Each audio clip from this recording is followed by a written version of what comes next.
ឈុតខ្លីនៃរឿងអ្នកការពារប្រាសាទនៅក្នុងសម័យកាលមួយដោយសារតែភាពក្រីក្រធ្វើឲ្យប្រជាជនស្វែងរកកំណប់ចេញពីប្រាសាទបុរាណដែលបន្សល់ពីដូនតា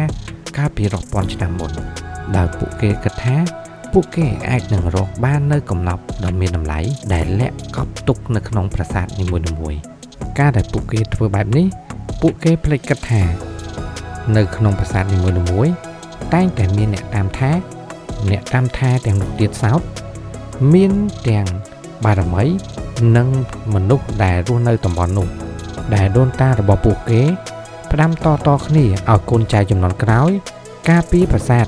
ដែលជាកេរមរតករបស់ដូនតាឬក៏ជាស្ដេចដែលពួកគេគោរពបូជាខ្លាំងបំផុតពីសម័យកាលបុរាណពួកអ្នកទាំងនោះហ៊ានលះបង់ជីវិតដើម្បីការពារកេរមរតកដូនតាដើម្បីឲ្យមនុស្សជំនាន់ក្រោយបានឃើញនៅស្នាដៃរបស់ដូនតារបស់ពួកគេដែលបានបង្កើតដូច្នេះហើយមួយចំនួននៃអ្នកដែលចូលទៅកោះបំផ្លាញប្រាសាទដើម្បីលាភសក្ការៈរបស់ខ្លួនឯងនោះនឹងជួបនៅសេចក្តីស្លាប់បន្ទាប់ពីពួកគេយកនៅវត្ថុបុរាណដែលកោះចេញពីប្រាសាទយកទៅលក់ឲ្យឈ្មួញបរទេសដែលស្ថិតនៅជិតខាងប្រទេសរបស់យើង